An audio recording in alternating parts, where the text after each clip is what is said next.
Akkam jirtu hordoftoota Oroo Kids har'a paartii lammaffaa boqonnaa afuraffaa qabannee dhiyaanneerra afur tuqaa sadii warraaqsa indastirii kan jedhudha. Warraaqsi indastirii maa'inni kan jedhu garaagarummaa warraaqsa indastirii fi waarshaa kan jedhu ni ilaalla. Waarshaan yookiin warraaqsi indastirii jechuun maal jechuu akka ta'ee fi bu'aa fi miidhaa dagaagina industirii wal qabatus bal'inaan kan ilaallu ta'a kutaa kana keessatti jechuudha. Hanga xumuraatti waliin akka turru abdiin qaba. Warraaqsi indastirii jijjiiramaa fi guddina kallattii adda addaa kan fidedha jechuudha. Warraaqsa indastirii jechuun jijjiirama yookiin guddina kallattii hedduudhaan akka biyyoota hedduudhaaf argamsiisedha. Warraaqsi industirii sosochii mala aadaan hojjechuu irraa maashinoota adda addaa fayyadamuun oomishuu kan dhugoomsedha jechuudha. Warraaqsa industirii kan jennu fakkeenyaaf qonna fudhachuu dandeenya, qonna biyya keenyaa fudhachuu dandeenya. Bakka bal'aatti warraaqsa aadaatiin yookiin immoo karaa mala aadaatiin qonni kan gaggeeffamu garuu gara indastiriitti ce'amaa jira jechuudha. Yeroo kana namni hundiyyuu maaliin qotutti deebi'eera, tiraaktaraan qotutti deebi'eera. Inni kun maalla warraaqsa indastirii kan jennu sana yookiin agarsiiftuu warraaqsa indastirii keessaa isa tokkodha jechuudha. Warraaqsi industirii guddina diinagdee biyya Ingilizii keessatti kan mul'atedha. Ka'umsi warraaqsa indastirii isa jedhamaa tilmaama biyya Ingiliziitti kan eegaledha yookiin guddinni industirii achi eegale jedhamee yaadama.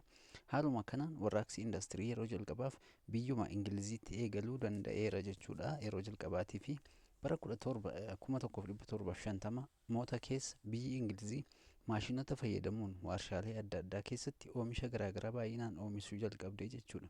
Bara 1750 keessa warraaqsa eegalte jechuudha kan indastirii.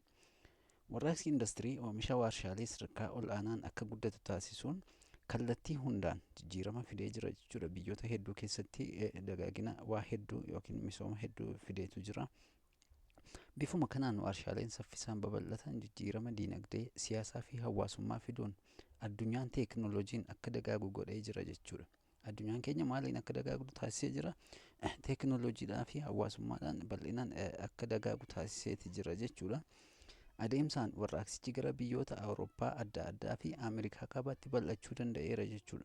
Haala adeemsisaa bal'inaan itti fufee biyyoota hedduu qaqqabee yookiin biyyoota hedduu biraan ga'uu danda'eeti jira jechuudha. Biyyoota Awurooppaa fi Ameerikaa kaabaa akka jennu kanneen akka United States of America, Canada kan inni jennu bal'inaan qaqqabuu danda'eera jechuudha.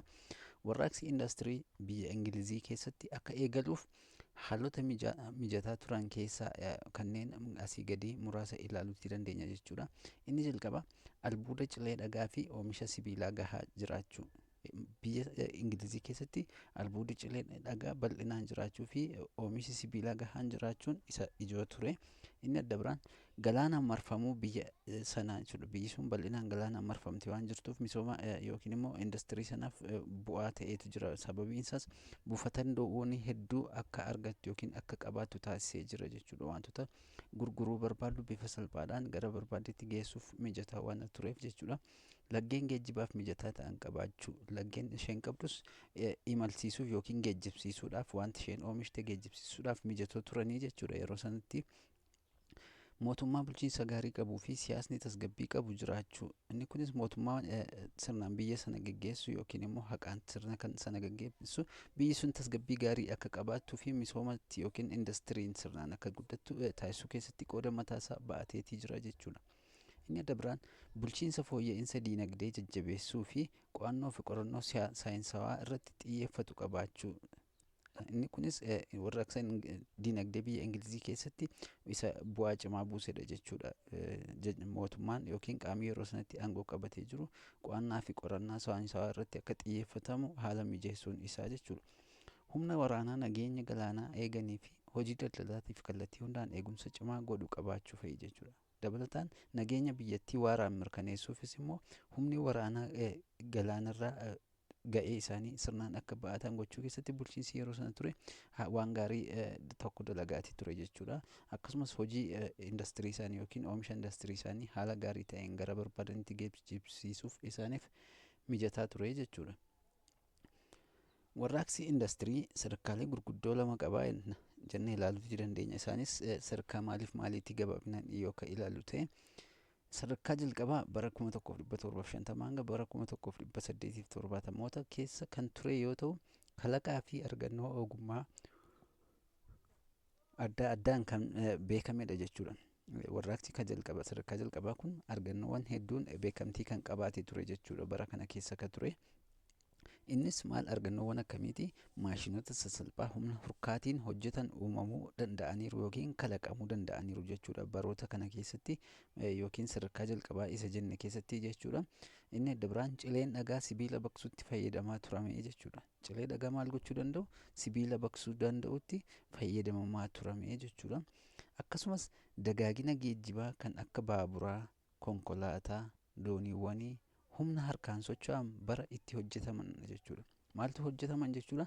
Wantoota yeroo warraaqsa jalqabaa yookiin immoo isa sadarkaa industirii jalqabaa keessatti warreen kun kan dalagaman jechuudha. Baaburri harkaan akka deemu, konkolaataawwan harkaan deemuuf mijatoo ta'an, dooniiwwan humna harkaan socho'an bara itti dalagaman yookiin immoo warreen kun dhagaa cilee fayyadamuudhaan kanneen socho'anii fi kanneen harkaan deeman yeroo itti sirnaan oomishamanidha jechuudha bara kanatti. Gama walqunnamtiin teeleegiraafii fi telefoonii yeroo hojiirra oolanidha jechuudha. Teeleegiraafii fi maaltu hojiirra oole? Telefoonii yeroo itti hojiirra oolanidha jechuudha. Bara jalqabaa yookiin immoo sirna industirii ka jalqabaa jennu kana keessatti. Warshaaleen xixiqqoo ta'an kan akka warshaalee uffata adda addaa, warshaa zayita nyaataa fi warshaa midhaan daakuus maal ta'aniiru? Sirnaan dagaaganiiru jechuudha. Yeroo industirii marsaa jalqabaa yookiin immoo sadarkaa jalqabootaa bara 1950 hanga 1870 kana gidduutti warreen kun sirnaan dagaaganiiti kan isaan turanii jechuudha. Akkasumas bara maashinoonni jirbii fo'anii fi wayyaa suufii saffisaan oomishan sadarkaa warraaqsa industirii keessatti bara itti babal'atan jechuudha. Maaltu ta'a jechuudha bara kana keessa bal'inaan maashinooti jirbii fo'aman kalaqamaniiru yookiin oomishamaniiru. Wayyaan suufii saffisaan oomishan sadarkaa warraaqsa industirii keessatti daran babal'ataniiru yookiin immoo beekamtii goonfataniiru jechuudha. Inni adda biraan sadarkaa warraaqsa industirii isa sadarkaa lammaffaatti yogguu ceenu, inni sadarkaa lammaffaan immoo bara 1870 booda jijjiiramii fi guddinni mul'ataa turedha jechuudha. Inni immoo bara kam jechuudha? Bara 1870 asitti ka turedha yookiin immoo waggoota 200 asitti ka turanidha jechuudha. Baroota kanneen keessatti beekumsa saayinsiitti fayyadamuun kalaqni teekinooloojii adda addaa bara itti dagaaganidha jechuudha. Almost bara 1870 jechuun amma bara 2025 keessa jirra.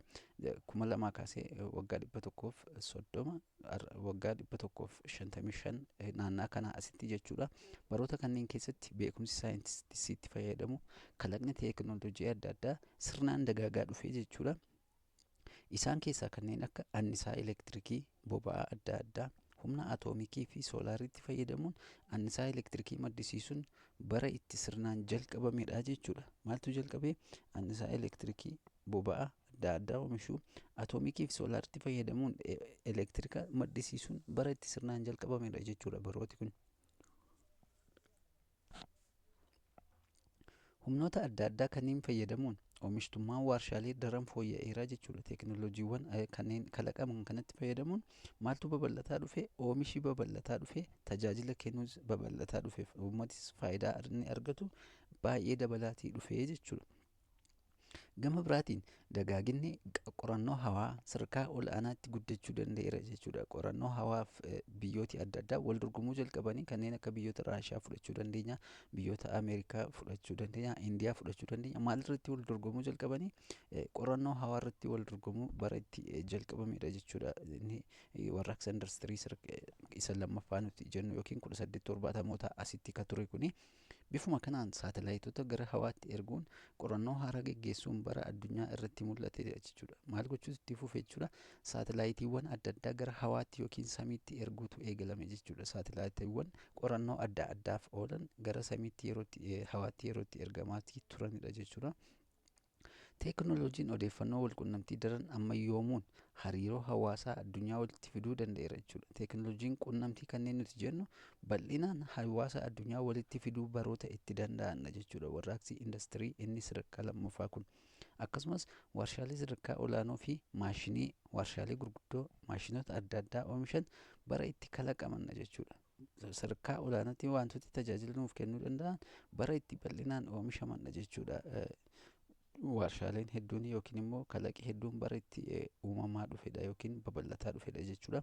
Akka waliigalaatti warraaqsi indastirii jijjiirama faayidaa qabeessaa fi miidhaa qaban hedduu fidee jira jechuudha. Akkuma faayidaa qabu maalis immoo fidee dhufeera jechuudha.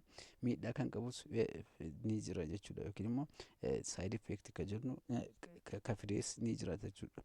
Jijjiiramoota faayidaa qabeessa ta'an kanneen jedhaman oomishaalee humna namaatiin hojjetamaa turan maalitti deebisuudha? Gara maashinoota humnaa fi yeroo qusataniin bakka buusuutti deebi'ameera jechuudha. Kanneen humna nama hedduun dalagamaa turan gara maalitti? Gara maashinaatti. Fakkeenyaaf daandii baasuu fudhachuu dandeenya. Daandii baasuun duratti namooti maal godhu? Meeshaa fayyadamanii ofii hojjetu. Amma garuu maalitti deebi'e? Maashinatti deebi'e. Doozarii loodariin tokko iskaabaatariin tokko bifa salphaa ta'een nama tokko maal gochuutii danda'a? Dalaguutii danda'a jechuudha. Inni kun warraaqsa indastirii sadarkaa lammaffaa keessatti fakkeenya godhachinee kaasuutii dandeenya. Humni oomishtummaa fi oomishaaleen adda addaa daran dabaluu danda'eera jechuudha. Humni oomishtummaa yookiin kalaqa waan haaraa uumuu tokko baay'ee dabaluu danda'eetii jira jechuudhas bukkeetti. Annisaa cilee dhagaa fayyadamuun sibiila baqsuun tajaajila adda addaatiif oolchuu fi annisaa humna bishaanii atoomikii fi aduu fayyadamuun tajaajila elektirikaa argachuu fa'i jechuudha. Dhagaa cileetiin maal fayyadamaarra? Fakkeenyaaf tirkaawwan yookiin baatiriiwwan mana keessaa qabnu tokko tokko kan dhagaa baatirii bakkeerraa binnee itti fayyadamnu ni jiru. Isaan maal fayyadamu? Annisaa dhagaa cilee fayyadamu jechuudha. Maal fayyadu? Ifaadhaaf. Akkasumas annisaan dhagaa cilee kun maal nu fayyadu? Sibiila baqsuudhaafis tajaajila adda addaaf nu kennu jechuudha. Sibiila baqsuudhaafis ni danda'u. Annisaa humna bishaanii kan jennu, annisaan humna bishaanii ni jira. Humna bishaaniidhaan dalagaa keenya nu salphisuu danda'an yookiin immoo hojii nuuf hojjechuu danda'an waantota hedduutu jiru. Atoomikii fi aduu fayyadamuun tajaajila elektirikaa argachuu fa'i jechuudha. Humna bishaanii fayyadamnee, atoomikii fayyadamnee elektirika maal gochuu dandeenya? Aduu fayyadamuudhaan akkasumas humna ifaa yookiin ibsaa argachuuti dandeenya jechuudha. Akkasumas dagaagina geejjiba lafarraa, galaanarraa fi qilleensarraa babal'achuu teekinooloojiitiin dhufeedha jechuudha. Babal'achuu teekinooloojii kana geejjibii lafarraa kanneen akka konkolaataa, baabura kanneen nuti jennu bal'inaan kan beekaman akkasumas kan galaanarraa dooniiwwan hedduun kan uumamuu jalqaban, qilleensarra xiyyaarootii adda addaa, jeettiiwwan helikoftarooti adda addaa kan uumamuu jalqaban warraaqsa indastirii isa lammaffaa kana keessattidha jechuudha. Yookiin immoo waggoota 150 asitti kan jennu kana keessatti bal'inaan oomishamuutii kan eegalan yookiin immoo hojiirra ooluutii kan eegalanidha jechuudha. Odeeffannoo walqunnamtii bara daran fooyya'edha. Odeeffannoowwan walqunnamtii yookiin immoo sadarkaa itti namooti walqunnaman illee amma kan durii irra caala bifa baay'ee fooyya'aa ta'een jijjiiramaa kan dhufee sadarkaa ammarra jiru irra kan ga'edha jechuudha. Inni kun warraaqsa indastirii lammaffaa keessatti keenya qonnaa fi warshaaleen adda addaa walitti hidhamiinsa cimaa waan horataniif oomishtummaa fi oomishi dabalaa deemuu danda'eera jechuudha. Inni kunis walitti hidhamiinsi qonnaa yookiin galtee qonnaa kanneen ta'anii fi oomishtummaa akka dabalu taasiseera jechuudha. Galtee qonnaaf kanneen warshaa keessatti oomishamanii ba'an qonni akka sirnaan babal'atu taasisan keessatti gahee isaanii ba'ataniitti jiru jechuudha. Akkasumas bara ogummaan adda addaatti dagaaganna jechuudha. Warraaqsa indastirii isa lammaffaa kana keessatti yeroo itti wantooti hedduun babal'atanidha. Gama biroon dagaaginni indastirii miidhaalee gurguddoo hedduu fideera. Jalqaba irratti bu'aasaa kaasaa turre amma immoo miidhaan inni fide maalidha? Indastiriin kan jedhu gabaabinaan kan ilaallu yoo ta'e isaan keessaa inni ijoon namoonni hedduu hojii dhabuun hiyyummaaf akka saaxilaman taasisuu jechuudha. Carraa hojii namoota hedduutti dhiphisuutti danda'eeti jira jechuudha. Maaliif wantooti hedduun maashinaan bakka bu'uutti deebi'aniiru. Waraabbiiwwan fakkeenya salphaa tokko yoo kaafne duratti helikooftariidhaan fiilmii hojjechuuf helikooftarii fayyadamu, amma garuu maal fayyadamuutu eegale? Diroonii fayyadamuutu eegale. Yeroo kana maaltu ta'a jechuudha? Nama hojiin ala taasisuutti deemamaa jira jechuudha. Kaampaaniiwwan yookiin immoo warshaaleen hedduun nama hir'isuudhaan roobootii fayyadamuutii eegalanii jiru. Inni kun nami akka hojiin irraa dhiibamu taasisuu keessatti dhiibbaa isa tokkodha jechuudha. Warraaqsa indastirii isa lammaffaa kana keessatti bifuma kanaan rakkoolee hawaasummaa babal'isuun godaansi namootaa baadiyyaa irraa gara magaalaatti akka babal'atu taasiseera jechuudha. Godaansi akka hammaatus taasiseera jechuudha. Warraaqsi indastirii kun karaa biraa namoota baadiyyaa haadholiin hedduun warshaa keessatti qacaramanii hojjechuu irraa kan ka'e kunuunsaa fi guddisni daa'immanii haala sukkanneessaa keessa seeneera jechuudha. Bakkoota hedduutti immoo dubartooti yookiin haadholiin warshaa keessatti bal'inaan qacaramanii hojjechuun isaanii yookiin barbaadamummaan isaan warshaa keessatti qaban bakkee irratti yookiin immoo maatii isaanii dudduuba jirutti miidhaan akka ga'u taasiseera yookiin immoo daa'imman sirnaan kunuunsaa irratti akka hanqinaatti kaka'uu keessaa isa tokkodha jechuudha. Kana malees indastiriin xixiqqaa yookiin aadaa kanneen jennu hedduun dorgommiin ala taasifamanii jechuudha. Indastirii aadaa kanneen nuti jennu hojiin ala ta'aniiru yookiin immoo dhiibamuu eegaleera jechuudha. Maaliif fedhii namni qabu gara indastirii ammayyaatti waan dhufeef yookiin immoo warraaqsa indastiriitti seenaa waan dhufeef warreen indastirii aadaa jedhaman kun dhiibamuutti ce'anii jechuudha. Gama biroon meeshaaleen waraanaa gurguddoon baay'inaan oomishamuun rakkoo addunyaa bara itti ta'anidha jechuudha. Akkuma kana teekinooloojiin babal'ataa deemuun warraaqsi addunyaa karaa waraanaatiin jirus maal ta'aa dhufe meeshaaleen waraanaa hedduminaan oomishamuudhaan akka rakkootti ka'ee jechuudha. Inni kunis warraaqsa indastirii isa lammaffaa keessatti akkasumas faalamni naannoo fi qilleensa baramaa miidhaa guddina warshaatiin wal qabatu keessaa isa olaanaadha jechuudha. Faalamni naannoo fakkeenyaaf biyyooti hedduun faalamni naannoo akka isaan rakkisaa jiru jijjiiramni qilleensaa akka isaan rakkisaa jiru yeroo adda addaatti ni kaasu. Kanaafis immoo mukkeen hedduminaan haa dhabaman jechuudhaan tarsiimoo kana qabachuudhaan bakka hedduutti raawwatamaa jira. Inni kunis maalirraa akka ka'edha?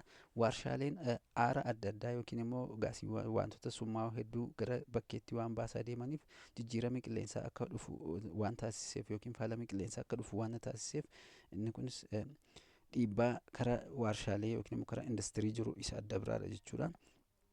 Karaa biroon dagaaginni indastirii madda wal dorgommii meeshaalee dheedhii argachuuf taasifamu ol guddisee jira jechuudha. Meeshaalee dheedhii argachuudhaaf kaampaaniilee yookiin dhaabbileen wal dorgomuu jechuudha.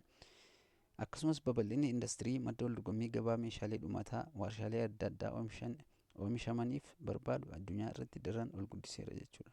Kaampaaniileen gurguddoon yookiin warshaaleen indastirii gurguddoon meeshaalee indastirii bakka adda addaarraa walitti qabachuudhaaf barbaadu wal dorgommiin sunis immoo maal uumeera akka addunyaatti fedhii hedduu waan uumeef hanqinni akka jiraatu taasiseera jechuudha. Kana irraa ka'uun biyyoota Awurooppaa gidduutti dorgommiin gabaa cimuun walitti bu'iinsa uumee jira jechuudha. Wal dorgommiin gabaa bal'inaan babal'achaa deemuun uummata biyyoota adda addaa gidduutti wal dhabdee uumeera yookiin garaagarummaa uumuurra jira jechuudha. Wal dorgommii gabaa dagaagina warshaan booda mul'ate kun ka'umsa waraana addunyaa ta'ee jira jechuudha. Sababuma kanarraa kan ka'e waraansi addunyaa akka ka'u ta'eeti jira jechuudha. Akkasumas biyyoota akka Afrikaa, Eeshiyaa fi Ameerikaan immoo sirna koloneeffannaa jalatti akka kufaniif haala mijataa uumeera jechuudha. Wantooti amma olitti eerre kun sababa ijoo ta'uu isaaniirraa kan ka'e yookiin babal'ina warraaqsa indastirii isa lammaffaa